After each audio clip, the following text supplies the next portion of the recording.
মুহূর্তে যারা লাইভে আমার সাথে যোগ দিয়েছেন এবং ভবিষ্যতেও আমার এই ভিডিওটি দেখবেন এবং শেয়ার করবেন, তাদের সবার প্রতি রইল আমার সশ্রদ্ধ সালাম। আসসালামু আলাইকুম ওয়া রাহমাতুল্লাহি ওয়া বারাকাতুহু। এবং অন্য ধর্মাবলম্বী ভাই বোনেরা, আপনাদের প্রতিও রইল আমার দেশপ্রেমের শুভেচ্ছা, আন্তরিকতা ও ভালোবাসা। দর্শকবৃন্দ, আজকের বিভিন্ন কয়েকটা সেপারেট বিষয় নিয়ে আমি একটু কথা বলতে চাচ্ছি। সেই কথাগুলোর ভিতরে বেশ কিছু দিক থাকে।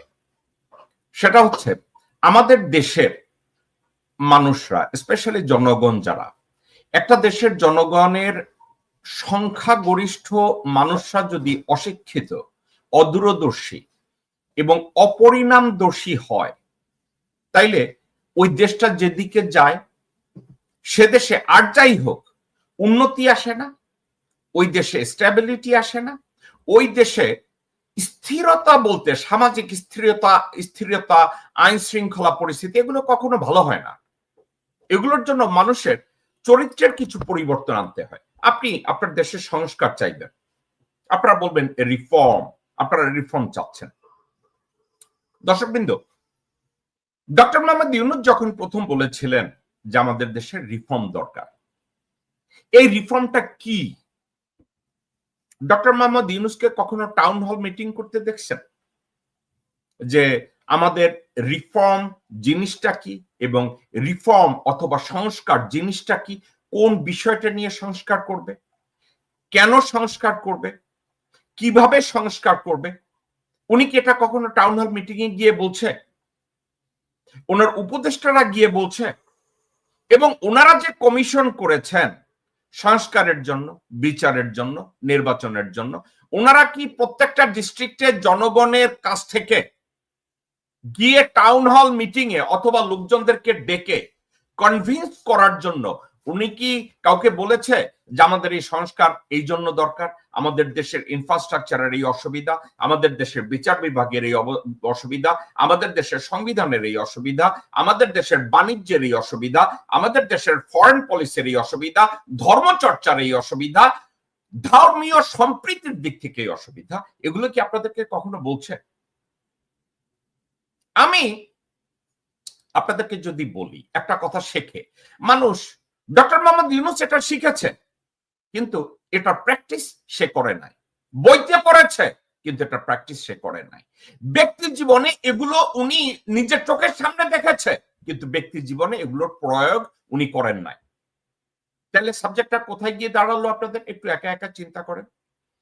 ডক্টর মোহাম্মদ ইউনূস খুব ভালোভাবে জানেন, ইউরোপ অথবা আমেরিকার মতো জায়গায় আমেরিকান প্রেসিডেন্ট অথবা আমেরিকান সরকারের যে পাবলিক অফিসিয়াল, কংগ্রেসম্যান, সিনেটর এবং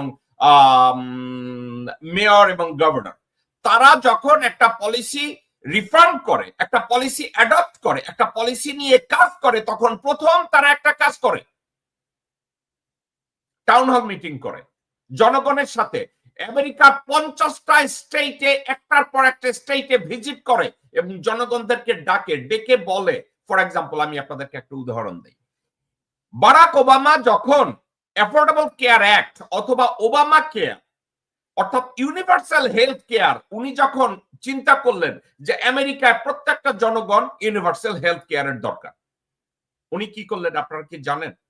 বারাক ওবামা, উনি জানতেন যে উনি রিপাবলিকানদের বাধার মুখোমুখি হবেন। বারাক ওবামা কি করলেন? আমেরিকার প্রত্যেকটা স্টেটের প্রত্যেকটা সিটিতে উনি জনগণকে গিয়ে ডাকলেন, ডেকে বললেন যে আমাদের দেশে, ইউরোপের প্রত্যেকটা দেশে, প্রত্যেকটা উন্নয়নশীল দেশে ইউনিভার্সাল হেলথ কেয়ার আছে, তাহলে আমেরিকা নাই কেন? উনি ওনাদেরকে বুঝালেন ইউনিভার্সাল হেলথ কেয়ারটা কি। আপনি কি জানেন প্রত্যেকটা স্টেটের বড় বড় সিটিতে উনি গেলেন এবং তাদেরকে গিয়ে বললেন আমি এই কাজগুলো করতে চাই, আমি এই কাজগুলো করতে চাই, এই কাজগুলো করা এই জন্য জরুরি, আমি যদি এইটা করি এইভাবে করব। বারাক হুসেইন ওবামা কি করলেন? প্রত্যেকটা স্টেটে গিয়ে বললেন। এখন বিল ক্লিনটন এই কাজটা করেছেন, হিলারি ক্লিনটন এই কাজটা করেছেন, ডোনাল্ড ট্রাম্প এই কাজটা করছে। আমেরিকার প্রত্যেকটা রাজনৈতিক দল, তাদের নেতা, যারা গভর্নর হবে, যারা সিনেটর হবে, যারা কংগ্রেসম্যান হবে, প্রত্যেকটা লোক জানে জনগণকে কনভিন্স করার জন্য তাদেরকে বোঝাতে হবে। আমি যদি জানি, ডক্টর মোহাম্মদ ইউনূস এর 100 ভাগ বেশি জানে। কিন্তু ডক্টর মোহাম্মদ ইউনূস বাংলাদেশে গিয়ে যখন বললেন আমি রিফর্ম করব, উনি কি রিফর্মের জন্য কতটা টাউন হল মিটিং করেছেন? উনি বাংলাদেশের 64টা ডিস্ট্রিক্টে 364 বা 65টা উপজেলা, উনি কতটা উপজেলায় গিয়ে উনি বলেছেন যে আমি লোকজনের সাথে কথা বলতে চাই? আপনারা আমাকে বলতে পারেন, যারা আমার এই মতামতের বিরোধিতা করেন তারা বলতে পারেন ডক্টর মোহাম্মদ ইউনূস তো রাজনৈতিক দলের নেতা না, উনি কেন যাবেন? যাবেন একটা কারণে, he became the chief executive of the country, he must be answerable to the people. উনি কি গেছেন? উনি কি কোন ডিস্ট্রিক্টে টাউন হল মিটিং এ গিয়ে বলছেন আমি রিফর্মটা এই জন্য করতে চাই, আমি বিচারটা এই জন্য করতে চাই? কাউকে গিয়ে বলছে? জনগণের সাথে উনি কি একটা বারো একটা কমিউনিকেশন এস্টাবলিশের জন্য একটা এফোর্ট উনি নিয়েছেন? আমি দেখি নাই, অর্থাৎ নেয় নাই। তাইলে উনি যে রিফর্মটা করতে গেলেন এবং আমি বললাম যে উনি রিফর্ম করবেন এবং ডক্টর মোহাম্মদ ইউনূসের নেতৃত্বে বাংলাদেশে বিশাল একটা রিফর্ম হবে এবং রিফর্মে এই কাজগুলো হবে। অর্থাৎ উনি প্রথম ভাষণে যখন বলেছেন যে জনগণ এবং ছাত্র জনতা আমাকে ক্ষমতায় বসিয়েছে, উনি কাদেরকে সবচেয়ে বেশি ইগনোর করেছে, কাদেরকে সবচেয়ে বেশি অবহেলা করেছে?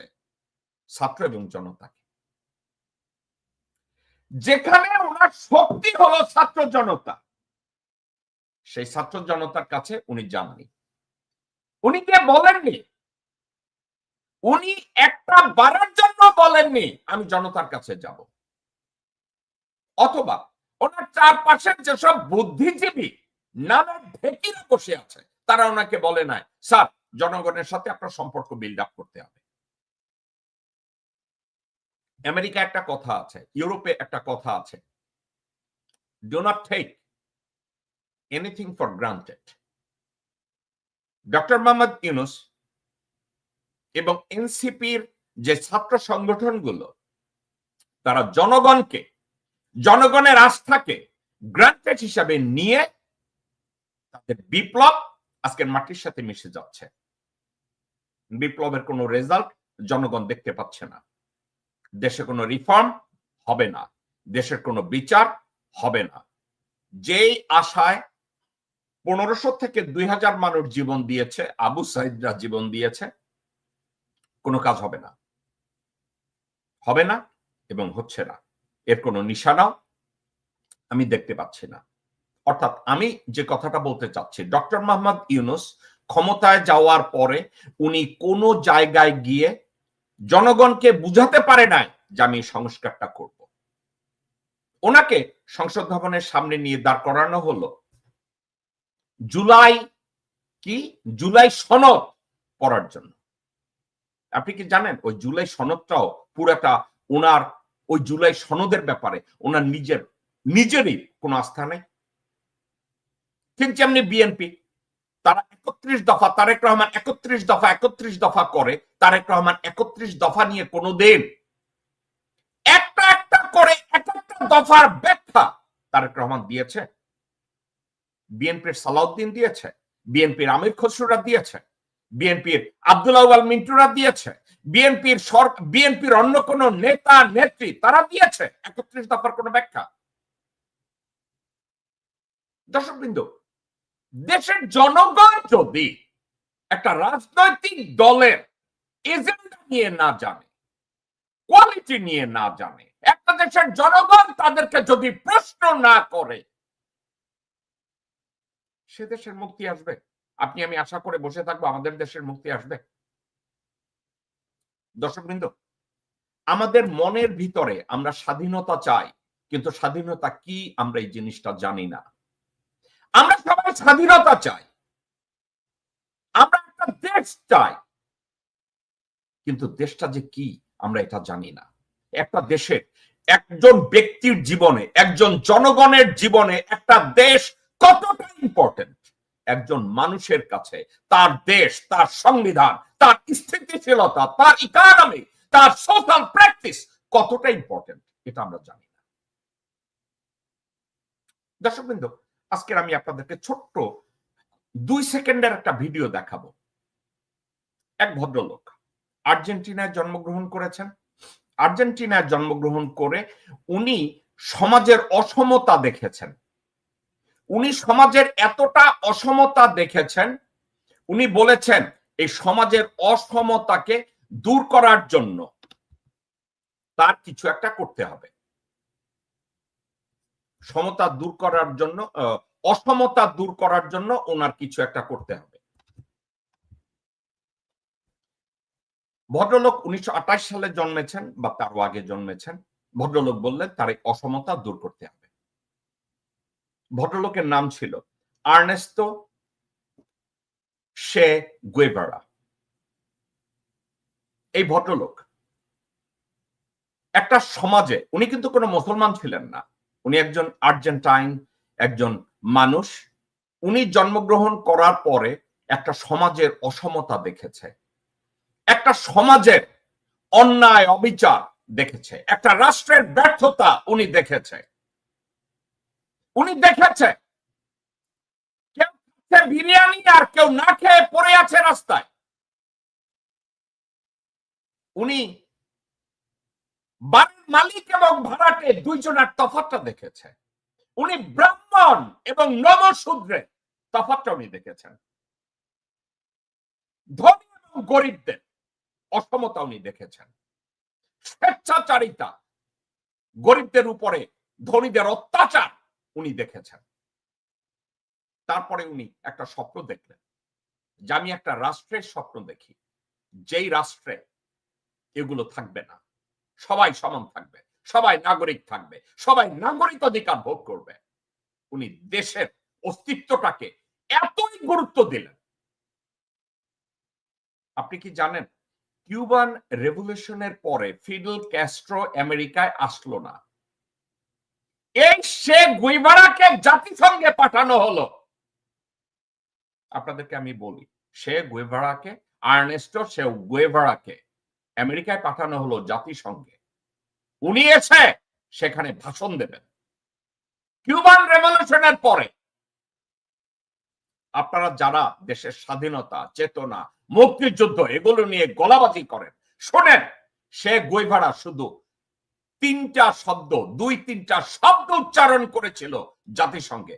দেখেন এর অর্থ কি জানেন? আমার দেশ অথবা আমার মৃত্যু।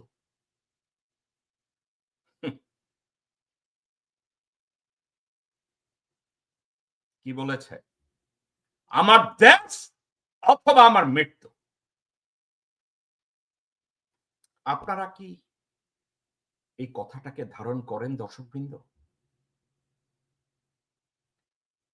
আমার বাংলাদেশি ভাই বোনেরা, আপনারা সবাই হিন্দু, মুসলমান, বৌদ্ধ, খ্রিস্টান, রাখাইন, গারো, মারমা, সবাই আমার ভাই। আপনারা কি এই দর্শনটাকে ধারণ করেন যে আমার দেশ অথবা আমার মৃত্যু? এটাকে কি কখনো আপনারা ধারণ করতে শিখেছেন? আপনারা কি জানেন আপনার দেশ কেন আপনার প্রয়োজন? আপনারা কি জানেন আপনার সংবিধান কেন আপনার প্রয়োজন? আপনারা কি জানেন ইন্ডিপেন্ডেন্ট জুডিশিয়ারি, স্বাধীন বিচার ব্যবস্থা কেন আপনার জন্য প্রয়োজন? আপনার একটা সরকার, এফেক্টিভ সরকার কেন আপনার প্রয়োজন? আপনারা কি জানেন? আপনারা কি বুঝেন? আপনারা কি বিষয়টাকে অনুধাবন করেন? আপনারা স্বাধীনতা চান, আপনারা মুক্তিযুদ্ধ নিয়ে কথা বলেন, আতলামি করেন, আপনারা চেতনা নিয়ে কথা বলেন, আপনারা ভারতের উদারতা নিয়ে কথা বলেন, আপনারা দেশের স্বাধীনতা বিজয় নিয়ে কথা বলেন, কিন্তু আপনারা কি জানেন আপনার দেশ আপনার জন্য কেন জরুরি? একটা স্বাধীন দেশ যেখানে যদি সমতা থাকে জনগণের মধ্যে, ইকোনমি যদি সঠিকভাবে ডিস্ট্রিবিউশন হয়, একটা এফেক্টিভ বিচার ব্যবস্থা যদি থাকে, একটা এফেক্টিভ বাণিজ্য নীতি যদি থাকে, একটা এফেক্টিভ ফরেন পলিসি যদি থাকে, ওই দেশের উন্নতি না হয়ে তো আর কোনো জায়গা নাই, ওখানে উন্নতি হতে হবে। বাংলাদেশে বামপন্থী নামক একটা গোষ্ঠী, তারা সমাজতন্ত্রের বিপ্লব করে এবং তারা অনেক সময় বলে যে আমরা সমতা চাই। আমরা কেউ মার্কসের সমাজতন্ত্রে বিশ্বাস করি, লেনিনের সমাজতন্ত্রে বিশ্বাস করি, চাইনিজ সমাজতন্ত্রে বিশ্বাস করি, ঠিক আছে, সমাজতন্ত্রে বিশ্বাস করে। কিন্তু এই সমাজতন্ত্রের বিশ্বাসটা বলতে তারা কারো স্রেফ লেজুর বৃত্তিটাকে তারা রিপ্রেজেন্ট করে। কেউ কয় আমরা সোভিয়েত লেজুর বৃত্তি করব, কেউ বলে চাইনিজ লেজুর বৃত্তি করব। কিন্তু গত 54 বছরে সোভিয়েত, চাইনিজ, কোরিয়ান কোন বামপন্থী লেজুর বৃত্তি নাই। শুধু একটা লেজুর বৃত্তি আমাদের দেশে এস্টাবলিশড হয়েছে বামপন্থীদের মধ্যে। সেটা কি জানেন? ভারতের লেজুর বৃত্তি। আপনারা সে গুয়েভারা কি করে হবেন? আপনারা কি করে আর্নেস্তো সে গুয়েভারা সমাজের অসমতা দূর করার জন্য রাজনৈতিক একটা দর্শন উপস্থাপন করতে চেয়েছে, ওই সব আপনাদের মধ্যে কি করে আসবে? আপনারা বলবেন আপনারা শিক্ষিত। আপনারা কিসের শিক্ষিত? আপনারা বলবেন আপনারা সচেতন। আপনারা কিসের সচেতন? আপনারা বলবেন আপনাদের ভিতরে চেতনা আছে। আপনাদের ভিতরে বুদ্ধি, চিন্তা, সুস্থ মানসিকতাই তো আপনাদের মধ্যে নাই। আপনাদের ভিতরে চেতনা কোথা থেকে আসবে? আপনারা বলবেন আপনারা চেতনাধারী। আপনারা বাংলাদেশের জন্য মুক্তিযুদ্ধ করেছেন। কোন মুক্তিযুদ্ধ আপনারা করেছেন? কোন যুদ্ধে জয়ের সার্টিফিকেট আপনাদের কাছে আছে? আধার দেন। আওয়ামী লীগ শাসন আমলে মুক্তিযোদ্ধাদের ভাতা নিয়ে কারাকারি করার জন্য মুক্তিযুদ্ধের সময় জন্মায় নাই, তারাও একটা সার্টিফিকেট নিয়ে যায় হাজির হয়ে গেছে, মুক্তিযুদ্ধের এইটা, মুক্তিযুদ্ধের ওইটা। আপনারা ওই মানুষ না? আপনারা তো ওই মানুষ। এর বাইরে আমরা কিসের কথা বলি? আজকের এই কথাগুলো আপনাদের কাছে কেন বলি? একটা কারণে। ডক্টর মোহাম্মদ ইউনূস ছাত্র জনতার কাছে ওয়াদা করেছে সব করে ফেলব। উনি সব আটা বাইন্দা তাল গাছে উঠাবে। কিন্তু উনি সবচেয়ে বেশি অবহেলা করেছে তাদেরকে যারা ওনাকে ক্ষমতায় বসিয়েছে। জনগণের সাথে কমিউনিকেট না করে উনি কি শক্তিশালী হয়েছে? দর্শক বিন্দু, উনি কি শক্তিশালী হয়েছে? না, উনি আরো দুর্বল হয়েছে। উনি জানেন না জনগণ কি চায়। জনগণ জানে না উনি কোন সংস্কার চায়। উনি জানেন না জনগণের পালস কি। আর জনগণ জানে না উনি কোন বিচার ব্যবস্থার কথা বলছে, কোন সংস্কারের কথা বলছে, কোন নির্বাচনের কথা বলছে। তফাৎটা বুঝেছেন? উনি জনবিচ্ছিন্ন ঠুটো জগন্নাথ একটা গাছ। আর দেশের জনগণ হচ্ছে চেটের বাল। জনগণ তো চেটের বাল হিসেবেই তাদেরকে বলে। রুমিন ফারহানা, ব্যারিস্টার রুমিন ফারহানা নামে এক ভদ্র মহিলা বলেছেন না, ফকিন্নি। জনগণ হচ্ছে ফকিন্নি। ডক্টর মোহাম্মদ ইউনূস কত বড় বিদ্বান, উনি জনগণের কাছে কেন যাবেন? জনগণকে উনি কেন বুঝাতে যাবেন সংস্কার কি? জনগণকে উনি কেন বুঝাতে যাবেন বিচার ব্যবস্থা কি, বিচার কি, স্বাধীন বিচার ব্যবস্থা, স্বাধীন নির্বাচন কমিশন? উনি ওটা কেন বুঝাতে যাবেন? দরকার নাই, কোনো দরকার নাই। তো যদি দরকার না থাকে তাহলে কি হলো? যা হওয়ার তাই হয়েছে। উনি সংস্কার করাতে পারবেন না, উনি বিচার করাতে পারবেন না। উনি এখন নামকাওয়াস্তে বলে যে ফেব্রুয়ারিতে উনি নির্বাচন দিবেন। এখন আমি যদি বলি এর জন্য অমুকে দায়ী, অমুকে দায়ী, অমুকে কোঅপারেট করে নাই, অমুকে এটা করে নাই, আমি সারাদিন ব্ল্যাঙ্কেটলি সবাইকে দোষ দিতে পারবো। কিন্তু উনি যেটা করেন নাই, উনি যেটা করেন নাই, এই ব্যর্থতা কোথায় যাবে? এই ব্যর্থতা আপনি আমি কোথা থেকে ঢাকবো আমাকে একটু বলেন। জনগণ, আমি যদি ডক্টর মোহাম্মদ ইউনূসের জায়গায় হতাম, আমি যেদিন ওত নিয়েছি, ওত নেয়ার পরে আমি যদি ডক্টর মোহাম্মদ ইউনূস হতাম, আমি ওত নেয়ার পরের দিন আমি বলতাম আমি 24 ঘন্টার ভিতরে আয়নাঘর পরিদর্শন করব এবং এখানকার প্রত্যেকটা জিনিসকে যেন প্রিজার্ভ করা হয়। আমি আয়নাঘর দেখার পরে যত শহীদ হয়েছে তাদের কবরের সামনে যেতাম। জুলাই আগস্ট বিপ্লবে যারা আহত হয়েছে তাদের চিকিৎসা নিজ হাতে বলতাম এগুলো সব আমার এখানে আনো। আমি করতাম। আমি 64টা ডিস্ট্রিক্টে 64টা মিটিং করতাম। 64টা ডিস্ট্রিক্টে 64টা আমি মিটিং করতাম। আমি 1 মাসের ভিতরে আমি এই কাজগুলো করতাম। 1 মাসে যদি না হয় আমি 2 মাসে করতাম, 3 মাসে করতাম, আমি কাজগুলো করে ফেলতাম। এবং 450, 64, 68 যতগুলো উপজেলা আছে প্রত্যেকটা উপজেলায় আমি নিজে যেতাম। জনগণকে গিয়ে আমি বোঝাতাম রিফর্ম সংস্কার বলতে আমি এইটা বুঝি, বিচার ব্যবস্থা বলতে আমি এইটা বুঝি, নির্বাচন বলতে আমি এইটা বুঝি। আমি ডক্টর ইউনূস, আমি কোনো রাজনীতিবিদ না, আমি এই কাজগুলো করব। এবং এগুলো যখন করা হতো আমি ঢাকায় ব্যাক করে সব লোকজনদেরকে বলতাম আমি গণভোট দেব। কেন করতাম জানেন? জনগণ যার সাথে আছে সে হচ্ছে সর্বশক্তিশালী, তার সাথে আল্লাহ আছে। উনি কি এই কাজগুলো করেছেন? একটাও করেন নাই, একটাও করেন নাই। আজকে উনি উদর পিণ্ডি বুদর ঘাড়ে দিয়ে বলে নির্বাচন দিয়ে আমি চলে যাব। এখন সবাই বলছে ওনার আদম ব্যবসা লাইসেন্স নেওয়া হয়েছে, ওনার বিরুদ্ধে যতগুলো মামলা ছিল ওই মামলাগুলো ডিসমিস করা হয়েছে কোন প্রকার রেগুলেশন মেনটেন না করে, যার জন্য সব খুনি, ডাকাত, চাঁদাবাজ, ধর্ষক তাদেরও কেসগুলো ডিসমিস হয়ে গেছে যেহেতু ডক্টর ইউনূসেরটা হয়েছে। মির্জা আব্বাসের মতো খাম্বা তার বিরুদ্ধে জমি দখল, টেন্ডারবাজি, খুন, চাঁদাবাজি সব ডিসমিস হয়ে গেছে, সব ডিসমিস। ইউনূসের গুলা ডিসমিস হলে তাদের হবে না কেন? সবগুলো ডিসমিস হয়ে গেছে। দর্শকবৃন্দ, এবার আপনাদেরকে আমি বলি কয়েকটা সাবজেক্টে আমি আজকের কথা বলবো। এই সাবজেক্টগুলো আজকের আমি এগুলো পিক করছি একটা কারণের জন্য।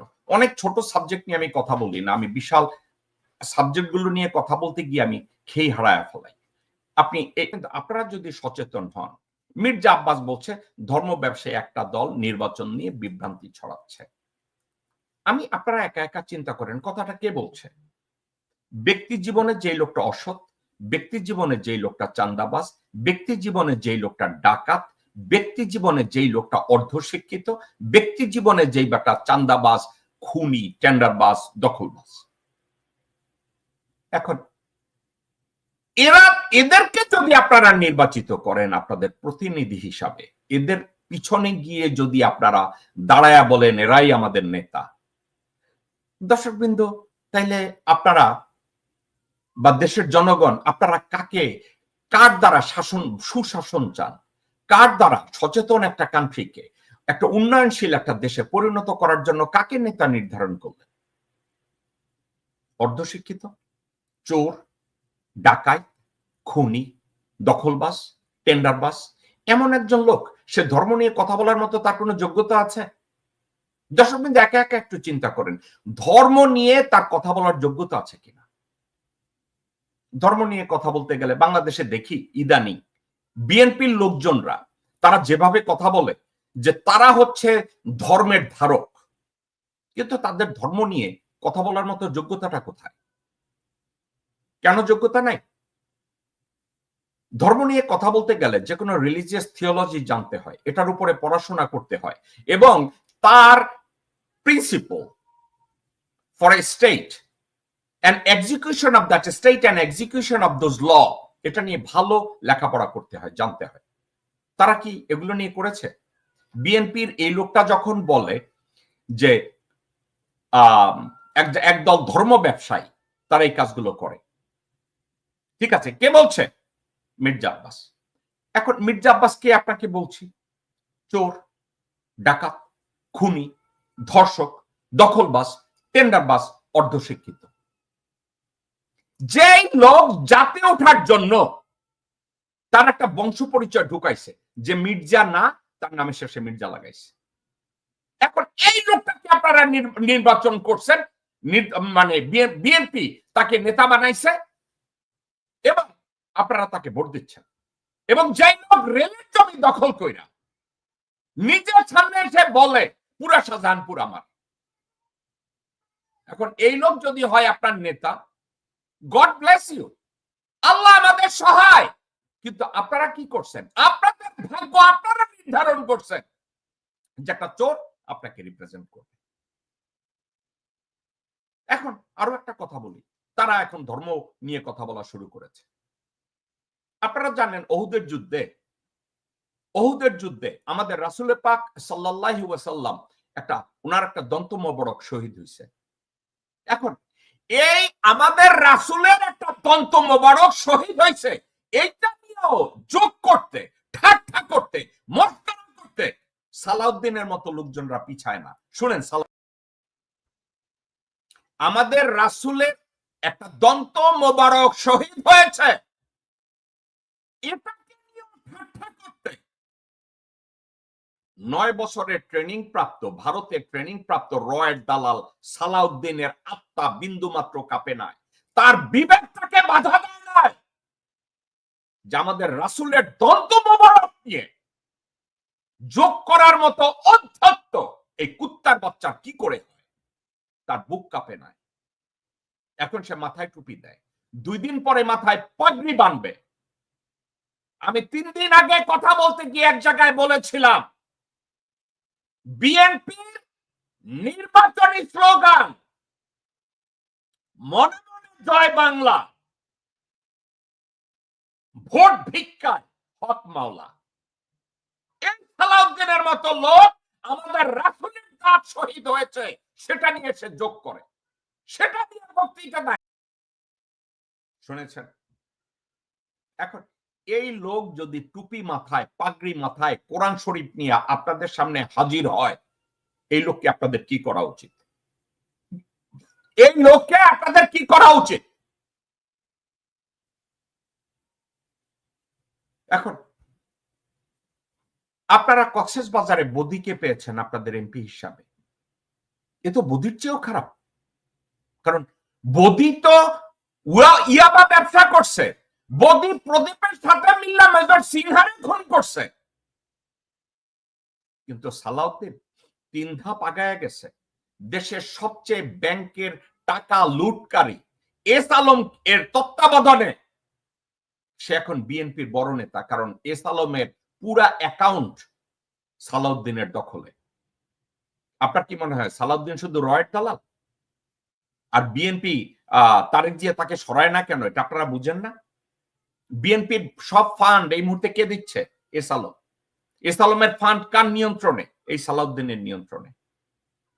আপনারা বিএনপির লোকজনরা এই শোয়ের মধ্যে হয়তো আমার গালি দিবে, জেকব মিল্টন সালাউদ্দিন অমুক যোগ্য সেমুক যোগ্য। আমি আপনাদেরকে বানিয়ে আপনাদেরকে কোনো কিছু শেখাচ্ছি না।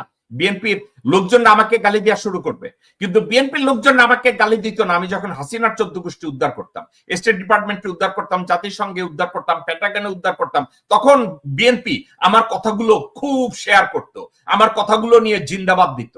কিন্তু এখন আমি বিএনপি যখন ভুল করছে আর আমি ধরায় দিতেছি, তখন তারা বলে যে কেউ হারামজাদা, যে কেউ বলা না। বুঝাচ্ছেন? যে কেউ বলা না, যে কেউ আমাদের ভুল ধরে। তাহলে কোথায় যাবেন আপনারা? এই সালাউদ্দিন কতটা হয়ে গেছে? আমাদের নবীর ওহুদের ময়দানে দন্ত মোবারক শহীদ হয়েছে, এইটা নিয়েও এখন যোগ বানায়, এইটা নিয়েও ঠাট্টা মস্করা করে ইলেকশনের মাঠে। তো সালাউদ্দিন আমাদের নবীর নিয়ে ঠাট্টা করে। 9 বছর ইয়াবা ব্যবসা, রাস্তা ব্যবসা, এগুলো সবার সাথে বদিরে সাহায্য করছে। বদি কি করছে? ওইখানে প্রদীপে দিয়া এই ইয়াবা ব্যবসা, সব ব্যবসায় বাধা দেওয়া হইতেছিল, মেজর সিনহা তারে খুন করাইছে না? আর এই সালাউদ্দিন ওয়াদা করছে প্রদীপের ফাঁসি হবে না। আপনারা দেখবেন প্রদীপের ফাঁসি হবে না, কারণ বিএনপি সরকার গঠন করবে। এখন এস আলমের টাকার দায়িত্বে আছে সালাউদ্দিন, এবং সালাউদ্দিন বিএনপির পরবর্তী মহাসচিব তারেক রহমানের পছন্দের মানুষ। হবে না কেন? তাহলে আমি যে কথাটা বলছিলাম, একটা দেশের উন্নতি হবে কি করে? ডক্টর মোহাম্মদ ইউনূসকে আমরা সবাই একত্রে, ছাত্র জনতা সবাই মিলে তাকে সরকার প্রদান করলাম। উনি বললেন উনি সংস্কার করবেন, বিচার করবেন এবং সুষ্ঠু নির্বাচন করবেন, কিন্তু উনি জনগণ এবং ছাত্রদের সাথেই প্রথমে বেইমানি করলেন, তাদেরকে অবজ্ঞা করলেন, তাদেরকে অবহেলা করলেন। জনগণ জানেও না, জনগণ শুধু শব্দটার সাথে পরিচিত রিফর্ম অথবা সংস্কার, কিন্তু সংস্কার জিনিসটা কি, উনি কোন জায়গায় কি সংস্কার করতে চাচ্ছে এটা নিয়ে জনগণকে বুঝানোর জন্য উনি একটা এফোর্ট নেন নাই। উনি যমুনায় গিয়ে বসেছেন, ওখানে তার বাসর ঘর, ওখানে তার জেলখানা, ওখানে তার বেডরুম, এখন উনি ওখানে বসেছেন।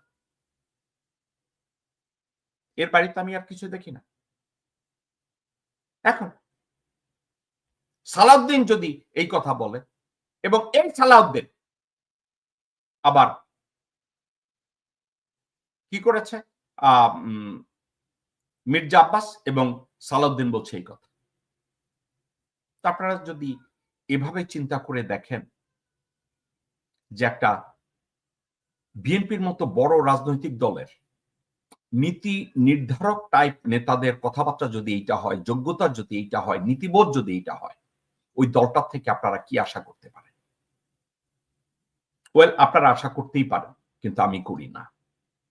কারণ আজকের চুপ্পুকে বঙ্গভবনে বসায় রাখছে বিএনপি, ওয়াকারকে সেনাপ্রধানের চেয়ারে বসায় রাখছে বিএনপি। আপনারা বলবেন সরকার প্রধান ইউনূস তাইলে ওইটা করলো কেমনে? আমাদের ইউনূস চাচা অনেক যোগ্য, উনি চোখের পলকে চৌকুলটায় দিতে পারেন। এবং চৌকুলটাটা হলো এই যে উনি নিজে মুখে যখন স্বীকার করেছেন যে ছাত্র জনতা আমাকে বসিয়েছে ক্ষমতায়, অথচ ছাত্র জনতাকে উনি অবজ্ঞা করেছে, উনিও এখন একটা ন্যারেটিভ তৈরি করে তার জীবন চালায়। আমি এইটা করছি, ওইটা করছি, এইটা করব, ওইটা করব, বিবেকের কথা শোনায়, কিন্তু কাজের কাজ ঠন ঠনা ঠন ঠন। আজ পর্যন্ত জনগণের সাথে 64টা ডিস্ট্রিক্টে যাওয়া তো দূরে থাক, উনি জনগণের সাথে কমিউনিকেট করারও চেষ্টা করেন। উনি বলবেন আমার বয়স 84 বছর, আমি 64টা ডিস্ট্রিক্টে সফর করে জনগণের সাথে কথা বলার সামর্থ্য, শারীরিক সামর্থ্য আমার নাই।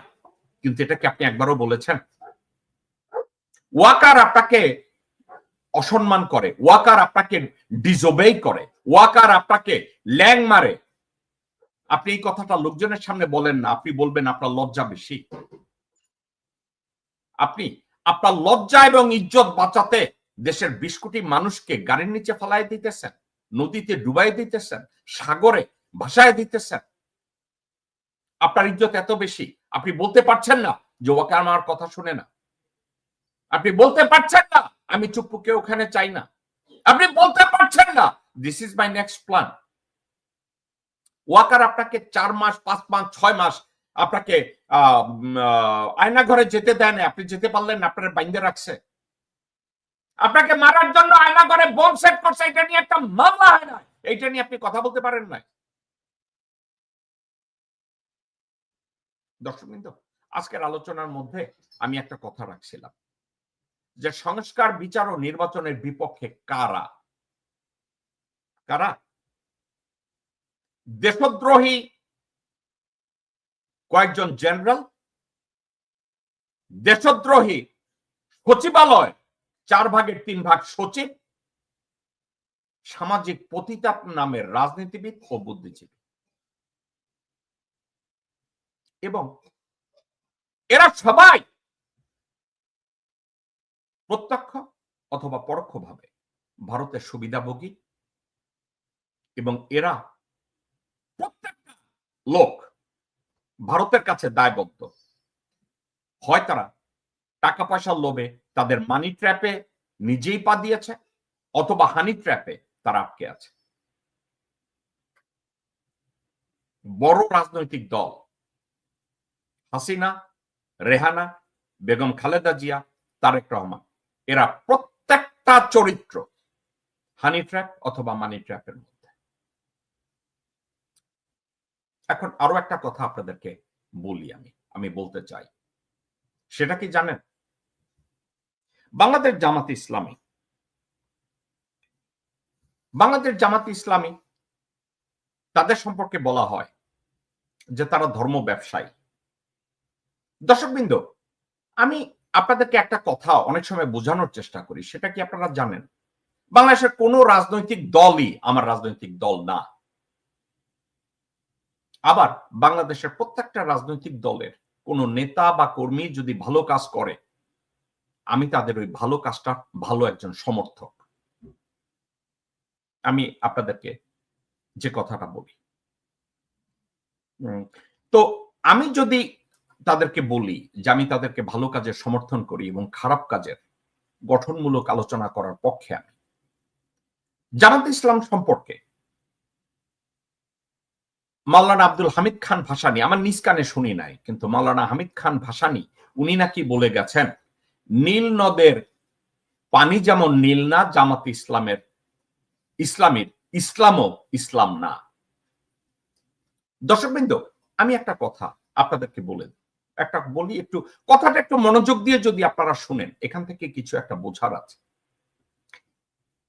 1800 বা 19 শতকের দিকে আমাদের দেশের বুদ্ধিজীবী নেতা যারা আছে, যারা রাজনীতি করতেন, সমাজ নিয়ে কথা বলতেন, কবিতা লিখতেন, গদ্য লিখতেন, বিখ্যাত হয়েছেন, তাদের ভিতরেও মিস ইনফরমেশন, ডিসইনফরমেশন ছিল। তাদের রিসোর্স এতটা কম ছিল এবং লিমিটেড ছিল, তারা অনেক কিছু জানতেন না। আমাদের জাতীয় কবি কাজী নজরুল ইসলাম, আপনাদের সবার মনে আছে, কাজী নজরুল ইসলাম কামাল পাশাকে নিয়ে একটা কবিতা লিখেছেন, কামাল তুনে কামাল কিয়া ভাই। উনি কামাল পাশাকে এমন ভাবে গ্লোরিফাই করলেন যে কামাল পাশার মতো বিশ্ব বিজয়ী মুসলমান বলতে আর এর চেয়ে বড় কিছু নাই। কিন্তু আমাদের বিদ্রোহী কবি কাজী নজরুল ইসলাম, উনি কি জানতেন দ্য মুস্তফা কেমাল অ্যাটাতুর্ক উনি মুসলমানই ছিলেন না, উনি ছিলেন সুডো মুসলিম, জাস্ট নামকাওয়াস্তে মুসলিম। উনি জাস্ট বলেছেন ওনার মা ছিল ইহুদি, বাবা ছিল ধর্মহীন, ওই যে যাদেরকে নাস্তিক বলে না, এরকম একজন মানুষ। উনি কি জানতেন? কাজী নজরুল ইসলাম কি এটা জানতেন? তো কাজী নজরুল ইসলামের লেখা আমরা পছন্দ করি না, কাজী নজরুল ইসলামকে আমরা ইজ্জত করি না। এখন ডিসইনফরমেশন, মিস ইনফরমেশনের জন্য কাজী নজরুল ইসলাম বলেছেন যে উনি কামাল তুনে কামাল কিয়া ভাই। এখন আমরা কি বলবো, আজকে সবকিছু জানার পরে যদি নজরুল ইসলাম এটা জানতেন, যে পুরাটা যদি জানতেন, দর্শক শ্রোতা আপনারা একটু চিন্তা করে দেখেন তো, তাহলে নজরুল এটা বলতেন কিনা? আপনারা একটু চিন্তা করে দেখেন। এবার মাওলানা আব্দুল হামিদ খান ভাসানীর কথা বলি। নির্লোভ ভালো একজন মানুষ, একজন নেতা, একটা আদর্শ। বাংলাদেশে স্বাধীনতার স্থপতিদের মধ্যে আপনারা দেখেন, আমার মাথার পিছনে মাওলানা আব্দুল হামিদ খান ভাসানীর ছবি দেয়া আছে। ওনাকে আমি যথেষ্ট ইজ্জত করি। বাংলাদেশে স্বাধীনতার স্থপতি, যদি জাতির স্থপতি যারা, তাদেরকে যদি আমি স্মরণ করি, মাওলানা আব্দুল হামিদ খান ভাসানীর নাম বাদ দেওয়া যাবে না। কিন্তু মাওলানা আব্দুল হামিদ খান ভাসানীর educational qualification, study and research, আপনার কি মনে হয় স্যার আবুল্লাহ মওদুদির কাছাকাছি? মাওলানা আব্দুল হামিদ খান ভাসানী মওদুদির ডক্ট্রিন জানার মতো, বোঝার মতো যথেষ্ট সময় ছিল কিনা, উনি জেনেছেন কিনা? ঠিক কাজী নজরুল ইসলাম যেভাবে কেমাল অ্যাটাতুর্ক সম্পর্কে জানতেন না, মাওলানা আব্দুল হামিদ খান ভাসানীও মওদুদি সম্পর্কে উনি এমন ভালো জানতেন না। ওনার স্টাডি সম্পর্কে, ওনার রিসার্চ সম্পর্কে, ওনার ভিশন সম্পর্কে মাওলানা আব্দুল হামিদ খান ভাসানী জানতেন না। মাওলানা আব্দুল হামিদ খান ভাসানী, উনি যদি আজকে জীবিত, আমি আজকের ওনাকে বাই দ্য ওয়ে, ওনার যোগ্যতা ভিত্তিক বিচারে উনি যতটুকু করতে পেরেছেন আমি এবং পুরো বাংলাদেশি ওনার কাছে ঋণী। ওনাকে অসম্মান করার মতো কোন মানসিকতা বা ঔদ্ধত্য বা সাহস আমার নাই। উনি যতটুকু করতে পেরেছেন, বলতে পেরেছেন, উনি করে গেছেন এবং বলে গেছেন। কিন্তু আমরা যখন এটাকে ডিফাইন করতে যাব যে মাওলানা আব্দুল হামিদ খান ভাসানী বলেছে জামাতের ইসলাম ইসলাম না, আপনারা কি ভালো করে জেনেছেন জামাতে ইসলাম কি নতুন করে কোন একটা কোরআন ছাপাইছে যে এই কোরআন শরীফটা জামাতের কোরআন শরীফ আর অন্যদের কোরআন শরীফ আলাদা কোরআন শরীফ আছে নাকি? জামাতের কোন আলাদা কোরআন শরীফ আছে? জামাত ইসলামীর নতুন করে কোন হাদিসের বই আছে নাকি যে এটা জামাতের হাদিসের, এটা আমাদের হাদিস, এ ধরনের কিছু আছে কিনা? জামাতে ইসলামের কলেমা তৈয়ব কি আলাদা নাকি? কলেমায়ে শাহাদাত, কলেমায়ে তাওহীদ, কলেমায়ে তামজিদ, ইমানে মুজমাল, ইমানে মুফাসসাল, জামাত ইসলামের জন্য আলাদা আর আমাদের জন্য আলাদা, এই ধরনের কিছু কি আছে দর্শক শ্রোতা? আমি তো জানি না। জামাত ইসলামের নবী কি আরেকজন আছে নাকি আমাদের মহানবীর বাইরে? দর্শকবৃন্দ, বেসিক কিছু কথা আপনারা যদি আপনাকে জিজ্ঞাসা করেন, তাইলে মাওলানা আব্দুল হামিদ খান ভাসানী একটা রাজনৈতিক দর্শন হিসাবে কম্পিটিটিভ ওয়েতে ব্যাখ্যা করতে গিয়ে হামিদ খান ভাসানী যদি কোনো একটা কথা এভাবে বলেও থাকেন, ওটা রেফারেন্স কি? এটাকে স্টাডি করার যোগ্যতা কি আপনার আমার নাই? আমরা কি বুঝবো না? কাজী নজরুল ইসলাম কামাল তো নে কামাল কিয়া ভাই একটা ভুল ব্যাখ্যা দিয়েছে, এই জন্য ওনাকে আমরা কি অসম্মান করি? আমরা কি ওনার কবিতাকে মূর্খের বাণী বলি? বলি না। কিন্তু রাজনৈতিক স্বার্থে আমরা যখন বলি জামাত ধর্ম ব্যবসা করে, এ কথাটা কাঁদবে, এটা কি জানেন আসল কাহিনীটা কি? কম্পিটিশন। কোন কম্পিটিশন? একদল চোর, শেষর, বেঈমান, নেমোখারাম, ফাসেক, মুনাফেক, ভণ্ড, আর অন্যদিকে শিক্ষিত একটা জনগোষ্ঠী, দে হ্যাপেন্স টু বি রিলিজিয়াস। শিক্ষিত, আমি কেন শিক্ষিত বললাম? আমি বলি না জামাতের প্রত্যেকটা লোক শিক্ষিত, কথা বলছি না, বাট ম্যাক্সিমাম যারা জামাতের রাজনীতি করে তাদের লেখাপড়া করতে হয়, তাদের ৫ ওয়াক্ত নামাজ পড়তে হয়, তাদের ইমানের পরীক্ষা দিতে হয়, তাদেরকে হজ করতে হয়, জাকাত দিতে হয়, তাদের সোশ্যাল ওয়ার্ক করতে হয়। এর অর্থ এটা না জামাতের মধ্যে খারাপ লোক নাই। আমি কয়েকদিন আগে শুনছি জামাতের লোকজনরা ধর্ষণ মামলায় অ্যারেস্ট হয়েছে, জামাতের লোকজনরা ২-৪টা চাঁদাবাজিতে অ্যারেস্ট হয়েছে, দেখছি, সত্য কথা। কিন্তু আপনারা কি একটু কম্পেয়ার করেছেন বিএনপির চাঁদাবাজ, টেন্ডারবাজ, দখলবাজ, ধর্ষক, এটার সাথে যদি জামাত ইসলামের ধান্দাবাজ, দখলবাজ, এগুলো যদি আপনারা দেখেন, তাইলে কম্পারেটিভলি জামাতের এবং বিএনপির স্ট্যাটিস্টিক্স কি হবে? পরিসংখ্যানটা কি হবে? বিএনপির চাইতে কম হবে না বেশি হবে? বিএনপির ১০০ জন নেতা কর্মীর ভিতরে ৯৫ জন চাঁদাবাজ, দখলবাজ, টেন্ডারবাজ, ধর্ষক, মিথ্যাবাদী, নীতিহীন, পশু।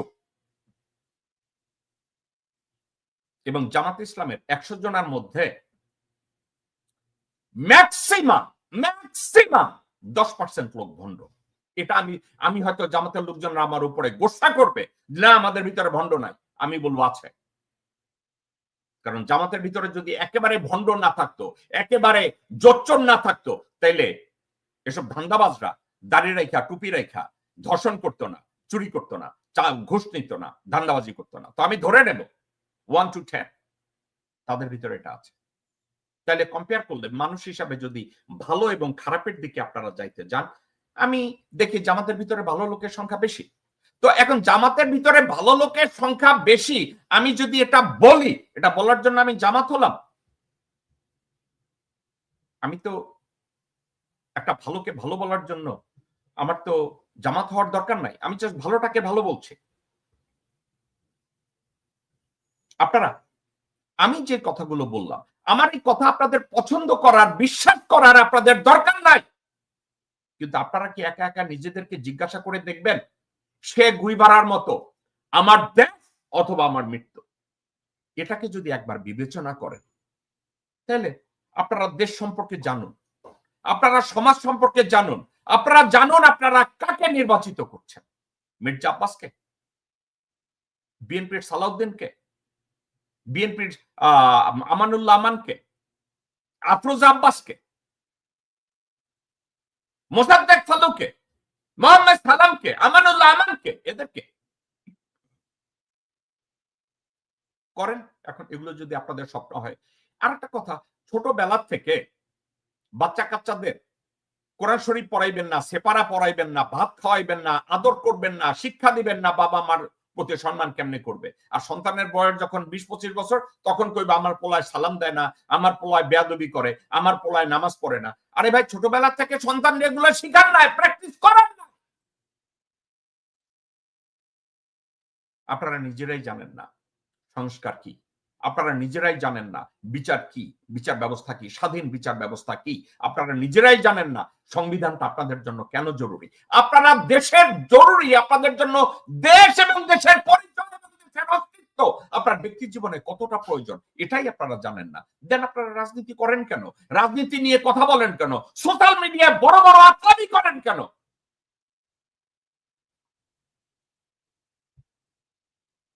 দর্শকবৃন্দ, আমি আপনাদেরকে সপ্তাহে 2 দিন, 3 দিন, 5 দিন আমি এসে আপনাদেরকে একটা কথা বললাম, দ্যাটস নট ইট। এটা কি জানেন? একটা রিলেভেন্স তৈরি করা, who I am and what my philosophy of living. বাঁচার দর্শন কি, বাঁচার রিসোর্স কি।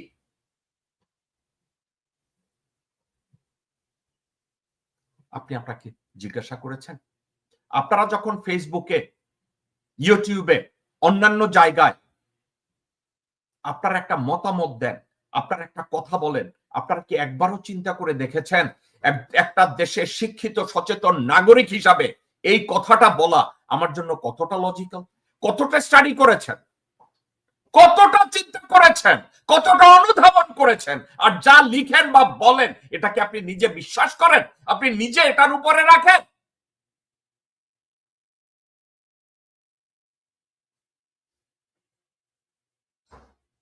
দুই তিন দিন আগে জামাতের কোন নেতা বলেছে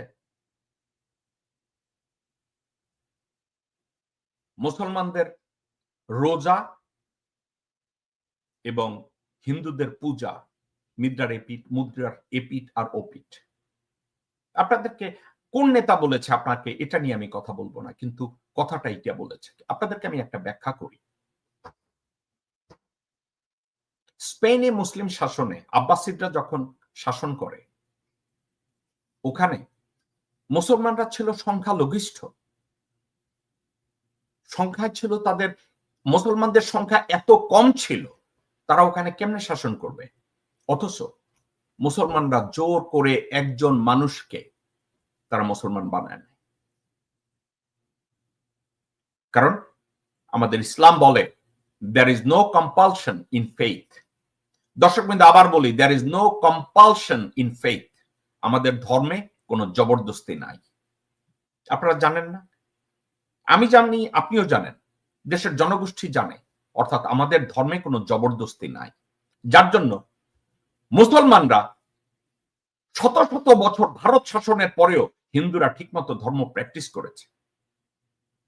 এখন জামাতের যে নেতা বলেছে মুসলমানদের রোজা এবং হিন্দুদের পূজা মুদ্রার এপিঠ আর ওপিঠ, দর্শকবৃন্দ, তারা এটা বলে নাই ধর্ম যার যার উৎসব সবার, এটা বলে নাই। কি বলছে জানেন? Tolerance level of faith. এখন আপনারা না বুঝে একটা কথাকে মিস ইন্টারপ্রেট করবেন এবং জামাতের ওই নেতাকে ক্রুসিফাই করবেন। আপনাদের এটা অজ্ঞতা না? এটা আপনাদের মূর্খতা না? এটা আপনাদের স্বার্থপরতা না? আমার কাছে কথাটা মোটেও অফেন্সিভ মনে হয় নাই। যার যার ধর্ম তার কাছে বড়। আমাদের মুসলমানদের কাছে রোজা যেমন পবিত্র, আমাদের মুসলমানদের কাছে আমার নবী যতটা পবিত্র, মুসলমানদের কাছে কোরআন যতটা পবিত্র, হিন্দুদের কাছেও ভগবত গীতা, বেদা, রাম, কৃষ্ণ তাদের কাছে পবিত্র। হ্যাঁ, তারা সংখ্যালঘু বাংলাদেশে, সো হোয়াট? ফেইথের মধ্যে কোনো সংখ্যা গরিষ্ঠ এবং সংখ্যা লঘিষ্ঠ নাই। জামাতের কোন নেতা যদি বলে থাকে মুসলমানদের রোজা এবং হিন্দুদের পূজা মুদ্রার এই পিঠ আর ও পিঠ, এটা নিয়ে ওই নেতাকে ক্রুসিফাই করার মতো কোনো কিছু নাই। কিন্তু জামাতের মধ্যে একটা মূর্খতা আছে, তারা কথা বলার পরে চিন্তা করে, যখন আউটবার্স করে মুখে একটা থাপ্পড়ের মতো লাগে। তারা একটা কথাকে ঠিক মতো ব্যাখ্যা করতে পারে না, সারাদিন ওয়াজ নসিহত করে কিন্তু ওয়াজ নসিহতের কোনো সারাংশ তাদের কাছে নাই। জামাত ইসলামী এসব ক্ষেত্রে যে ভালো না, আমি আপনাদেরকে একটা আর্টিকেল দেখাই। বাংলাদেশ জামাত ইসলামী অথবা ইসলামিক দলকে সাউথ এশিয়ায় যতগুলো দেশ আছে, একটা দেশও মুসলমান কোন দলকে সরকার গঠন করতে দেয় নাই। ইন্দোনেশিয়া দেয় নাই, অথচ সবচেয়ে মুসলমান ওখানে বেশি। বাংলাদেশে দেয় নাই, আশেপাশে কোথাও। পাকিস্তানে কি ওই মুসলিম লীগ যখন পাকিস্তান হয়েছে তখন মুসলিম লীগ সরকার চালাইছে, কিন্তু আজ অবধি মুসলিম লীগ রিয়েলি ইসলামিক শাসনতন্ত্র কায়েমের জন্য পাকিস্তানে কি সরকার গঠন করতে দিছে? দেয় নাই। দেয় না কেন জানেন? তাদের আজাইরা কিছু কাজ কারবার, অদূরদর্শী কিছু কাজ কারবার, তাদের আজাইরা আকলামের জন্য তারা পিছিয়ে গেছে।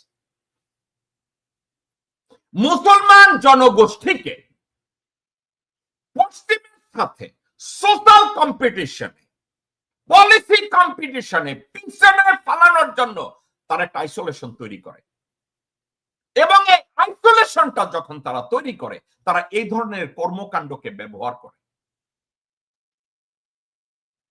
দর্শকবৃন্দ, নেতানিয়াহুর বিচার এবং গ্রেফতার বিশ্বব্যাপী চায়, আইসিজে ইন্টারন্যাশনাল কোর্ট অফ জাস্টিসও চায়। স্পেনের মতো জায়গায় নেতানিয়াহুকে গ্রেফতারের জন্য আন্দোলন হয়। আর্জেন্টিনার মতো জায়গায় নেতানিয়াহুকে গ্রেফতার এবং বিচারের জন্য আন্দোলন হয়। আয়ারল্যান্ডের ডাবলিনে তাকে গ্রেফতার এবং বিচারের জন্য আন্দোলন হয়। ইউরোপের অনেক দেশে, east and west of America, ইউরোপে নেতানিয়াহুকে গ্রেফতার এবং বিচারের জন্য আন্দোলন হয়। কিন্তু সেটা এক কথা, কিন্তু সাউথ এশিয়ায় কোন মুসলমান দেশে যেই রাজনৈতিক দলটা ক্ষমতায় আসার জন্য একটা ফর্মিডেবল ক্যান্ডিডেট হবে, দল হবে, ওই দলের মধ্যে থেকে যদি এখন এই টাচি সাবজেক্টটা ইউজ করে, এটা রাজনৈতিকভাবে অদূরদর্শিতা। এটা ডক্টর শফিকের জন্য অদূরদর্শিতা, সেক্রেটারি জেনারেল মাওলানা পরওয়ারের অদূরদর্শিতা, জামাত ইসলামের অদূরদর্শিতা। জামাতের নীতি নির্ধারকরা কিছু কিছু সাবজেক্টকে চাবাইতে হয়। শফিক রহমান এবং জামাত যখন বলে আমরা ভারতের সাথে বন্ধুত্ব চাই, আওয়ামী লীগের এবং বিএনপির ভারতের সাথে বন্ধুত্ব এবং জামাতের বন্ধুত্ব এক না। বিএনপি এবং আওয়ামী লীগের ভারতের সাথে বন্ধুত্বের অর্থ তোমরা পুরা দেশ দিয়া যাও, আমাদেরকে এই পরিবারটাকে ক্ষমতায় বসায় রাখো। আর জামাতের বন্ধুত্ব হলো আমাদের রাসূল পাক সাল্লাল্লাহু আলাইহি ওয়াসাল্লাম যতদিন খেলাফত শাসন করছে, ভিন্ন ধর্মাবলম্বী দেশের সাথেও উনি সম্পর্ক মেনটেন করছে। কারণ ওই সম্পর্ক মেনটেন না করলে বাণিজ্যের দিক থেকে এবং ওই দেশের মুসলমানদেরকে রক্ষা করার জন্য, শাসন ব্যবস্থাকে দূরদর্শী বানানোর জন্য রাস্তাটা কাট করা হয়। আমি ডক্টর শফিককে বিশ্বাস করতে চাই। গতকালকে পরশুদিন আমি বলেছি আমার কোথায় সন্দেহ কাজ করে, কিন্তু ডক্টর শফিক যদি জামাত ইসলামকে নেতৃত্ব দিয়ে দেওয়ার ক্ষেত্রে যদি বলে আমি ভারতের সাথে সম্পর্ক ভালো রাখতে চাই, একটা কথা আমি বলি, বারাক ওবামার অনেক পলিসিকে আমি অপছন্দ করি, কিন্তু একটা পলিসিকে আমি সাপোর্ট করি। উনি বলেছেন, I don't want to close the door even with enemy. আমি শত্রুর সাথেও দরজা বন্ধ করতে চাই না। রাষ্ট্রের স্বার্থে, রাষ্ট্রের ডেভেলপমেন্টের স্বার্থে, রাষ্ট্রের জনগণের স্বার্থে আমি সব ডায়লগ সবার সাথে ওপেন রাখতে চাই।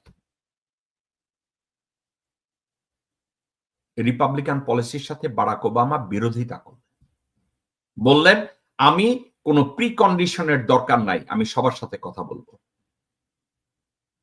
জামাত ইসলামের শফিকুর রহমান যদি বলে আমি ইন্ডিয়ার সাথে ভালো সম্পর্ক চাই, এটার অর্থ কিন্তু এটা না আওয়ামী লীগ বা বিএনপির ভারত পলিসির মতো যা আমাদেরকে ক্ষমতায় বসায় রাখো জামাতরা, এই জন্য তোমরা আমি ভারতকে সাপোর্ট করব।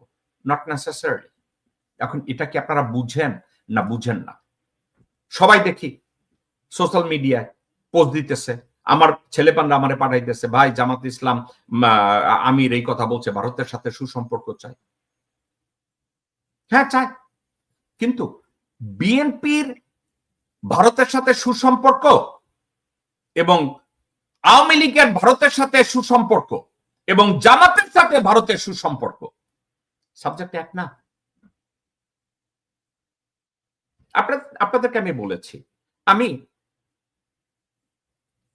জিয়াউর রহমানের জাতীয়তাবাদ, জিয়াউর রহমান যেভাবে জাতীয়তাবাদকে স্বপ্ন দেখেছেন এবং ইমপ্লিমেন্ট করেছেন রাষ্ট্রের ক্ষেত্রে, আমি ওটাকে সম্মান করি। আমি ওনাকে অনেক বোদ্ধা মনে করি, উনি চেষ্টা করেছেন। কিন্তু আমি বেগম জিয়াকে এতটা সম্মান করার পরেও আমি পিছিয়ে যাই 2-3টা কারণে। কারণ উনি অদূরদর্শীর মতো ভারতের সাথে করিডোর বিষয়ে আলোচনা শুরু করেছে এবং আংশিক করিডোর উনি শুরু করেছে, এবং হাসিনা এসে, আওয়ামী লীগ এসে পুরাটা ইমপ্লিমেন্ট করছে। এটা কি বেগম জিয়ার দূরদর্শিতা ছিল? এখন অনেকে বলবে বেগম জিয়া লেখাপড়া জানতেন না, উনি এটা বুঝেন নাই। তাইলে আপনারা যখন মির্জা গাদ্দাফির মতো লোককে নিয়ে রাজনীতি করবেন, আব্দুল আওয়াল মিন্টুর মতো লোভী একটা হারামজাদাকে নিয়ে রাজনীতি করবেন, বরকতুল্লাহ ভুলুর মতো লোকজনদেরকে নিয়ে যখন রাজনীতি করবেন, আর আপনার স্বার্থপর অদূরদর্শী লোভী ভাই সাউথ ইস্টার্নকে যখন আপনি প্রতিরক্ষা মন্ত্রণালয়ের উপদেষ্টা বানাবেন, এর চাইতে ভালো উপদেশ আপনি পাবেন কোথা থেকে? আপনারা চায়নার সাথে সম্পর্কটাকে পাইন মারছেন তাইওয়ানকে সাপোর্ট করে।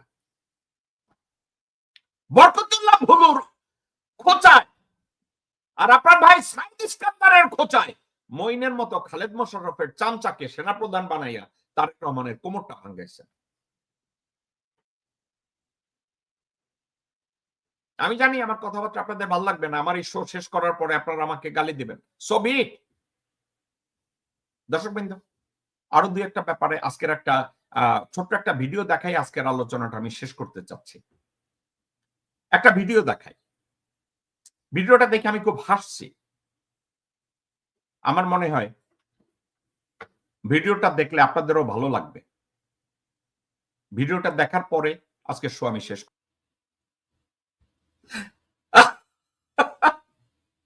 আরো শুনবেন, যে কইছে না নেতার পিছনে কারা ঘুরে, এখন যে নেতা তারাই ঠকায়, তারাই পকেট মার, তারাই গোরখদ কাব্বাস, তারাই সালাউদ্দিন। দর্শকবৃন্দ, দেশের এই দুরবস্থার জন্য এই নেতা নামধারী হারামজাদা, দেশদ্রোহী কিছু জেনারেল এবং সচিবালয়ের 3/4 অব দ্য সচিব ভারতের সুবিধাভোগী দালাল এবং দেশদ্রোহী, যারা সংস্কারও করতে দেয় না, বিচারও করতে দেয় না এবং সুষ্ঠু নির্বাচনও করতে দিবে না। এবং ডক্টর মোহাম্মদ ইউনূস যথেষ্ট যোগ্যতা এবং সুযোগ থাকা সত্ত্বেও উনি এই কাজগুলো করেন না, এবং করানোর জন্য যেই কাজগুলো দরকার, এটার জন্য যেই হ্যাডাম এবং ব্যাকবোন থাকা দরকার, এটা ওনার নাই, ওনাকে করতে দেয়া হয় নাই, বা উনি নিজেও ইন্টারেস্টেড না এগুলো করার জন্য। তাহলে আমি কি বলতে পারি ডক্টর মোহাম্মদ ইউনূস জনগণকে বিট্রে করেছে? এর বাইরে আর আমার কিছু বলার নাই।